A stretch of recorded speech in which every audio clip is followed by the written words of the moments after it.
Hi there, I'm Jennifer with Sublimely Aligned, and today's alignment teaser is for the back.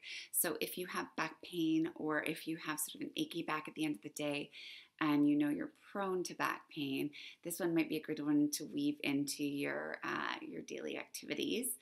And the only thing is you need to be somewhere where you're comfortable being on your hands and your knees. So it might be a home exercise. It depends on your environment during the day.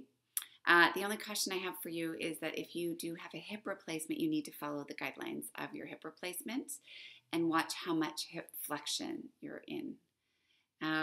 So this one I love because it feels good in the position. It's a very restorative position, I find, for most clients.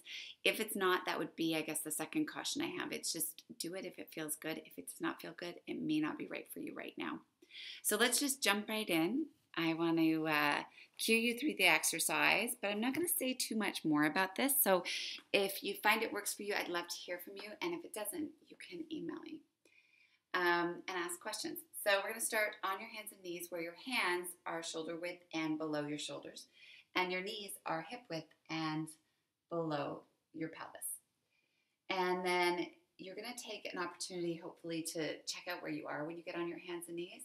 But we're really looking to just relax the spine towards the floor. So we're leveraging gravity here. If you want to and know about a neutral rib cage or stabilizing through the shoulder girdle, you can go ahead and do that. It's up to you, but it's not necessary. And then this is a really simple and very subtle also movement. So don't go for anything big. You're essentially trying to keep the pelvis neutral relative to the spine as much as is comfortable. And then you're just going to send it back in space a little bit.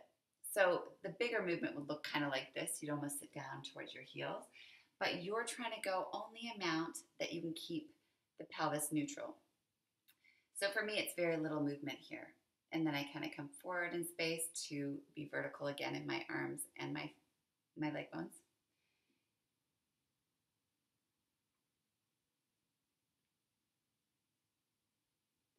So you'll just kind of see how it's a very subtle movement. So things to think about to get into the position is you really need to let the pelvic floor and the glutes relax as well as the front of the hips. This has to be a relaxing position for you. You want to let the tummy relax too. Try not to hold too much tension here.